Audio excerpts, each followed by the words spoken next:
As I was saying, it's not hooked up. We got wood shop over here. It's not super big. We have a table saw. We have a planer around here somewhere. There's a joiner. Planer under here. We use that extensively when planing boards and timbers for the big long flatbed car that we're storing something on at the moment. And then of course we got a weed whacker and drill press, miter saw, saw horses. There's the A-frame where we keep a lot of the tools and things.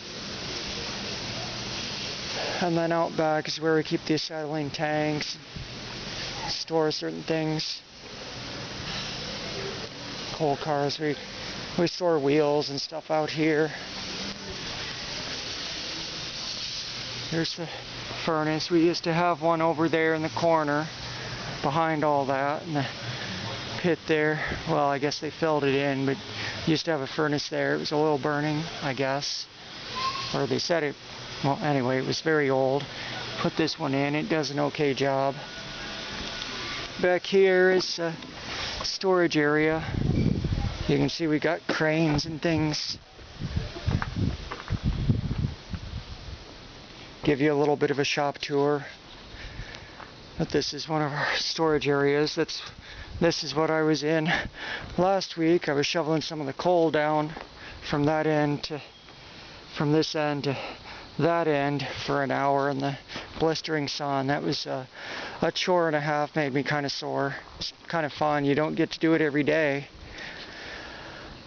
But it was so we could balance out the load on this a little bit better and where we were going to scoop coal from. We have a number of things. Not sure what that is back there. We have miscellaneous clamshell buckets and things from the crane that we used to use to load this, load the steam locomotive. There's a tender tank that goes to the crane, the big derrick crane that you've seen in some of my other videos. It's another forklift. We have things all over. It's more of a working shop than museum, but we do have some stuff here. And then we have stuff off on the other track. Behind here they're storing Silverados from the Fort Wayne assembly plant. They build Silverados there and out by Roanoke.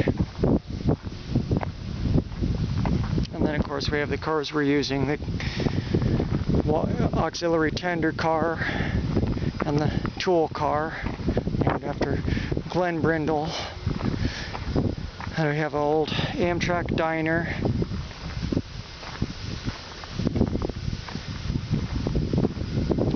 Different tie plates and things for when we have to redo track. A bunch of old stuff.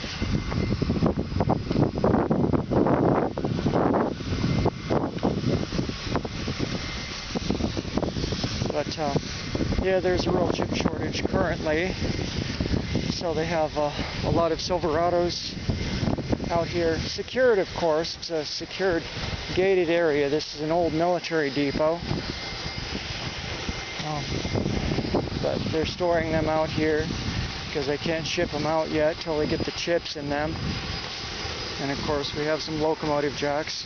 Whitting Corporation, they're still around. They're the ones that built the locomotive lift that used to be in the Garrett Roundhouse and shops almost 100 years ago. If you look at the ad, and I happen to have mentioned on my documentaries. And then there's the Plymouth switcher down there and the Davenport they're currently using. Or maybe I got the two mixed up.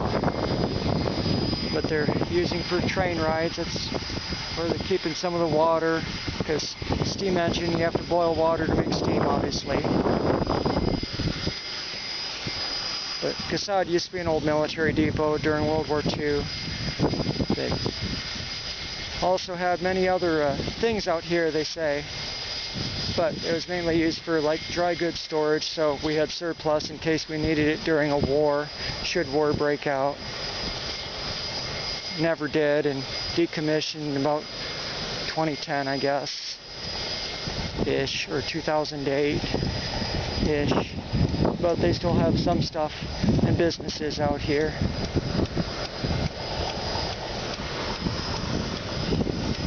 There's a Wabash caboose I showed last year that I worked on and helped on last winter somewhat extensively. I mean, I worked on it quite a bit for several weekends and helped out a lot on that, doing a lot of painting and things. And then the nickel plate cabooses that we use for car rides, and there's the back of the 765. The tender inside there I helped needle scale. It's very cavernous. It's a very interesting place. It has kind of a musty smell inside there, as you can imagine, a water tank. But trying to needle scale that was very rusty and had lime scale all over. It's a very messy job, almost like being on the inside of a drum when you're using a needle scaler, which is it's basically an air hammer's got nails on the end of it that are blunted and air hammers and knocks stuff loose. It's also good for getting paint off of the tubes. And then here's a nameplate as on the National Registry of Historic Places, and I believe that's a derail or re-railer right here. Obviously, when this isn't in use, we have to chock the wheels because it doesn't have brakes of its own, so we throw a chain around the wheels. And that's kind of the grand, simple tour of the shops of the Fort Wayne Railroad Historical Society. But this is the star of the show.